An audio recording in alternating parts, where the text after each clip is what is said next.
Today we're going to paint English roses. Hi friends, I'm Olga Koelsch, watercolor artist, teacher and a book author. Welcome to my studio.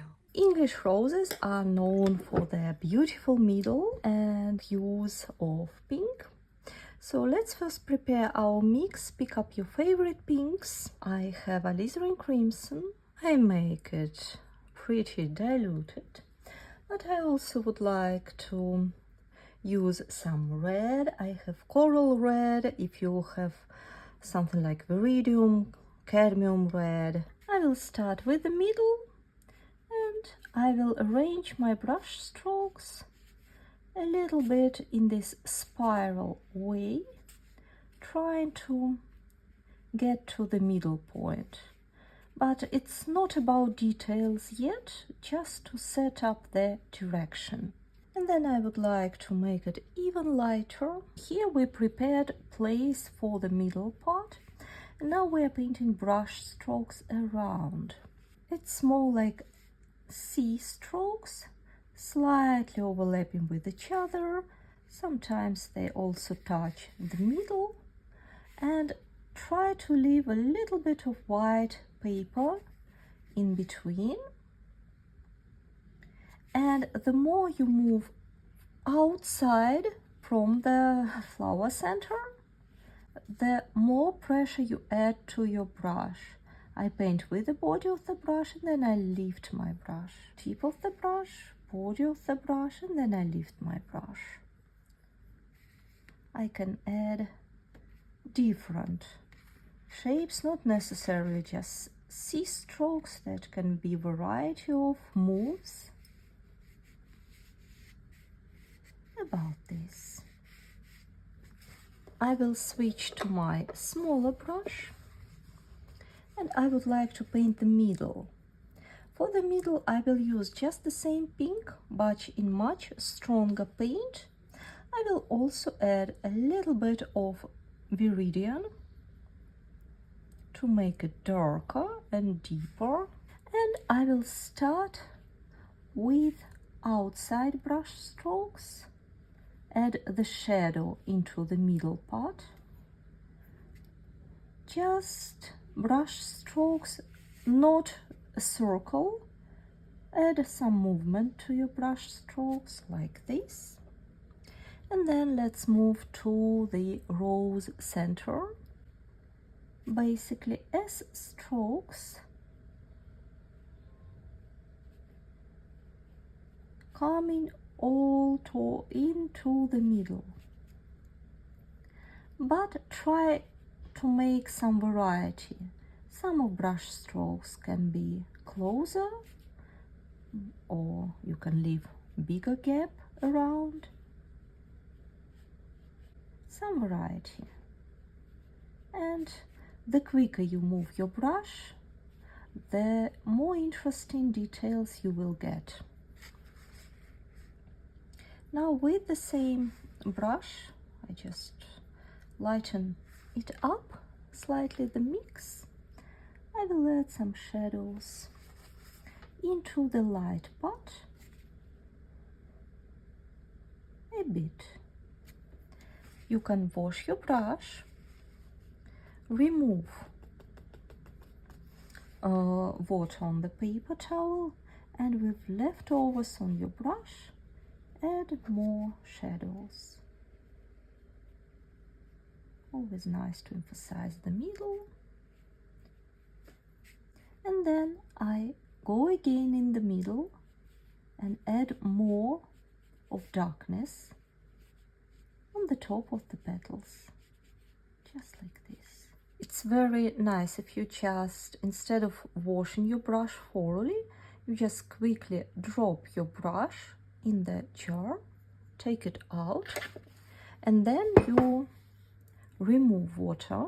You see, you can see with the color of the paper towel that here is still some leftovers of paints inside the brush.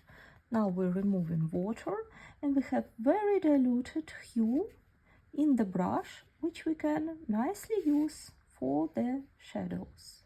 A bit more of green into the mix.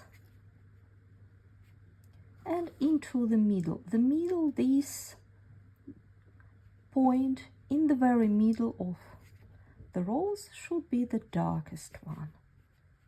And play around with the brush. First one is ready. Now let's make the second one consisting of two different colors. I would say more reddish orange in the middle. So I use my coral red. Let's paint the middle. At the very beginning it should be relatively transparent. Some brush strokes to start the movement. So now we are painting with two hues. Now I'm painting outside petals. In the same principle, tip of the brush, belly of the brush, some wiggle moves, and then release the pressure. And sometimes you can just paint a thin brush stroke, and then second one can be a bit thicker. Try to add some variety. And again, I just put my brush briefly into water, remove water, the big drop from the glass jar, a little bit on the paper towel, and I have much lighter pink in my brush. And when I move my brush, I can twist it around. That also create nice brush strokes, and so on and so on. Add a couple of brush strokes inside and in the wet area. Now I switch to my smaller brush, and I will load it now with my coral red. For example, this time the middle can be slightly shifted a little bit down, and then you repeat the same trick. You arrange those spiral brush strokes, but in some variety, always some variety. You see, brush strokes was wet and wet, they are not so sharp. You can wash your brush, dry it with a paper towel, and go again around with clean, damp brush. It's always important to add those, so to say, circle, but in principle this is the shadow between open part and this spiral one. Strokes around with the tip of the brush, a bit darker one in the middle, couple of brush strokes in the middle from the previous one. I try to have a look that my shadows, they wouldn't be too brighter than the petals. I don't want that big contrast right now.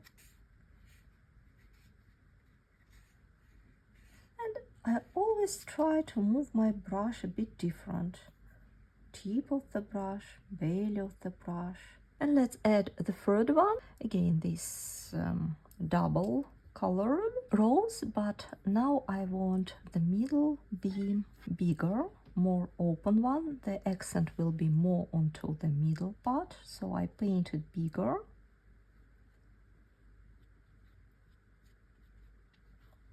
I will add a bit of green into this light mix to mute the brightness of the brush strokes.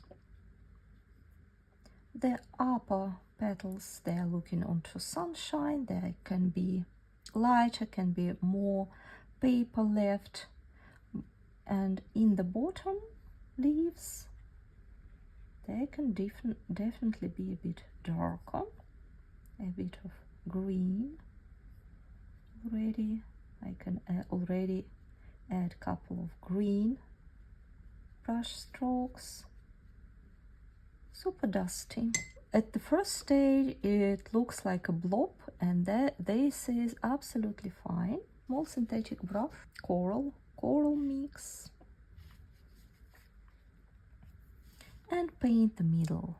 So I will place my initial spot, the middle, somewhere up, and then I can arrange the petals accordingly.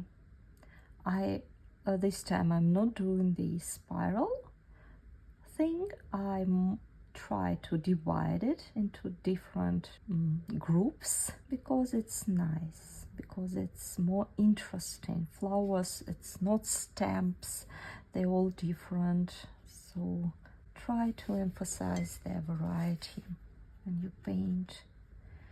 I have clean damp brush. I'm just going around and softening some strokes like this, and I have my a bit darker and muted red and all these very important shadows, dividing the middle part from the outside part. It's an important one, but try not to paint just a circle. Make sometimes right now I have dry brush, it makes dry brush strokes. I switch to the shadow part and have this muted pink. I will do shadows.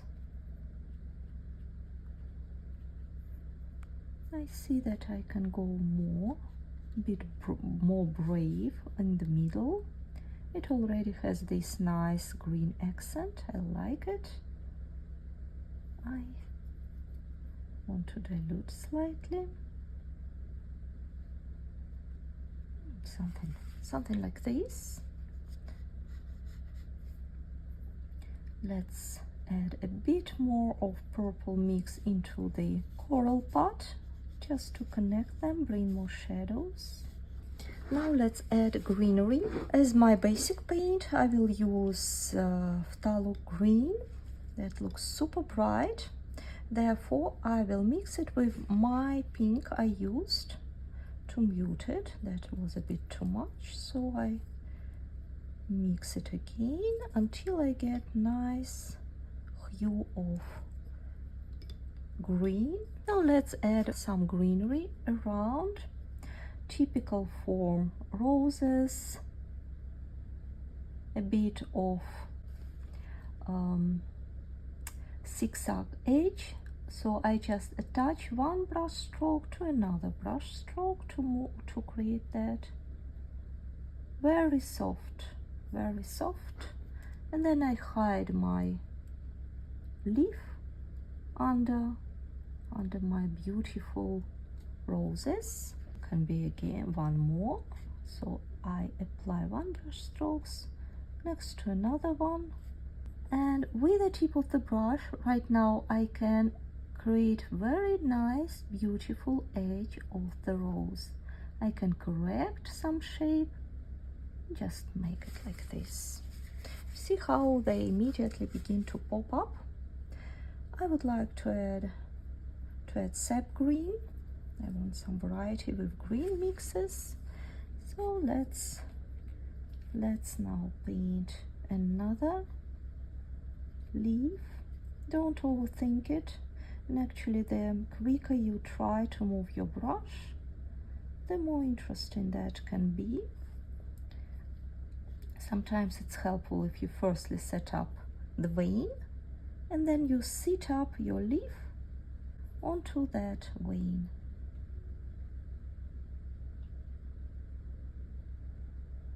And I soften some parts of the leaf and around the leaf to create more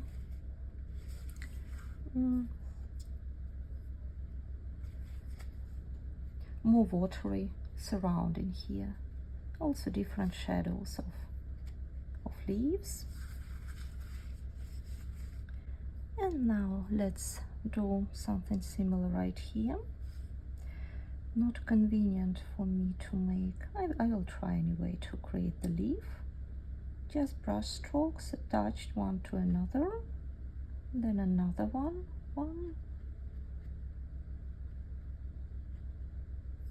and then I can correct the shape of the petal of the the flower. It looks like one more leaf would be nice, just to be placed right here. I can just do it in simple way, some round shape, creamy green mix. We are not forgetting about this flower. Let's add a bit of another leaf. Remember, leaves, of course, they can overlap with each other. But basically, I'm not painting leaves, I'm painting some shapes, slightly reminding the leaves. And then I wash my brush. And as usual, I leave a little bit on my brush. So now I have the same hue, but much lighter. I can add a bit more of leaves of greenery around. Right now I'm thinking less and less about painting leaves, just painting green spots, green something in nice places where I think that will improve, where it can add to the painting. I can also add a couple of pink spots around to balance things. What I really like to do is to paint around my roses, because that will help to make them pop up. So whether it's possible, I try to create the nice outline.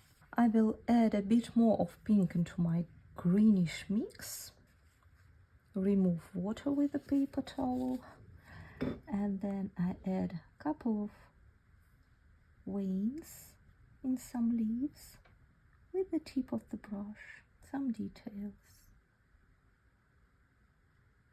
And suddenly those big shapes, they look very defined